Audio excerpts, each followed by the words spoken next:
Oso positiboki, zer nire bizitzarako oso aberasgarri izan da urte hauek udaletxean herritarren alde lan egiten. Positiboki naiz etare momento latzak pasa izan, eta askotan gogorra izan zinegotzi izatea. Batzuek esaten duten bezala pertsona zinegotzi izatearen epeak motzak izan behar dira, ni ez nator bat horrekin. Horretxeatik jarraitzen dut. Gauza da, politikatikan bizitzea hainbeste urtetan eta politikaren morroi izatea. Konpaginatu edo bateratu izan dut udaletxeko lana eta nire lorazain lana. Ez dut inoiz ahaztuko nola zinegotzi aukeratu izan da 3-4 hilabetera eraso bat izan nuen, erasoan, nire lantokia, furgoneta, dana errezidaten, beraz, esan dezakegu, aurreneko egunetikan seinalatua izan itzela eta erasotua. Eta hori urte askotan jarraitu du.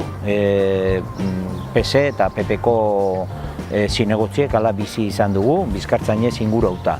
Baina egia da, guain, aro berri baten gaudela, eta horrek daraman aldaketa nabaria da gure lanean. Ezker abertzaleak, naiz eta pauso bat eman, ez du, benetako pauso eman, errekonozimendu egiteko, kalteen errekonozimendu egiteko, eta onartu dutena bere garaita hori, oendikan faltan botatzen dut. Arantza hori dut. Ziurtatu dezaketela, han gaudenok, berdin da zein alderritakoak, herritarren alde lan egiteko asmoz sartzen gerala, eta herritarren alde lan egiten dugula aldeun moduan, eta beti ez da posible izaten nahi dugun moduan. Askotan udal kudeaketarako gauzak normalian tankerakoak nahi izaten dugu, lehentasunezko gauza izaten da, eta hortxe daude gehien nabaritzen dian aldaketak. Aldaketa ez, desberdintasunak batzuen eta besteen artean. Gogoarekin nago, eta, bueno, hemen hori errelebo hori hartu nun, borondatez ondo sentitzen naiz, aukeratu dut, nik nahi izan dut hori egitea eta gogoarekin. 8 urte hauetan, gainera gobernuan egon ginen, legegintzaldi batean, eta gero oposizioan, orduan bietan dauzkat esperientzia. Desberdina da, guztiz desberdina. Ni suerte izan nuen eta sartu nuen lehenengo urtean ja izan zen gobernuko ardurekin. Eta gainera, hezkuntza eta agenda 21 dira nire arloak, niri gehien gustatzen zitzaizkidanak. Patxi eta biok esperientzia baukagu, patxi ni baino gehiago, baina nik ere bai.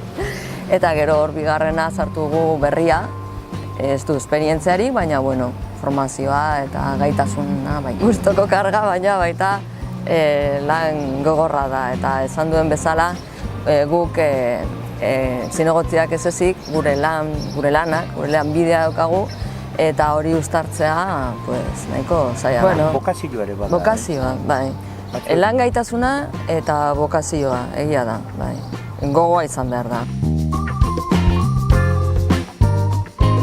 Lehenengoan, pertsonen bizi kalitatea hobetzea krisi garaian gaude, denok gauza bere esaten dugu, baina hori ez esatea arraroa izango zen. Eta baita niretzat oso garrantzitsua da zautzen Zalberdin garatzea, errota berri aurrera teatzeko posible izateko, lehenengoa da Zalberdin garatzea, eta hor daukagun herriaren erdian, justo bihotzean daukagun hutsune hori, berraldatza eta planifikazio txarraren ondorioz. Bestela ez da ulertzen hor justu herriaren erdian, hor oraindik lantegiak egotea, gainera ia denak itxita, hor da desastre urbanistiko bat. Orduan han etxe bizitzak, beharrezkoak dira, lokairuzko etxe bizitza batez ere, eta ja industria guztia abendainora eraman, errota berri garatu, hori funtsezkoa da. Esaten dugunean, lehenengo minututik hasiko garela lanean, hori da, ez da nola esan, joera bat edo prestutasun bat, iniziatiba izan eduki behar dela. guk hori baukagu eta demostratu dugu gobernuan egon garelako.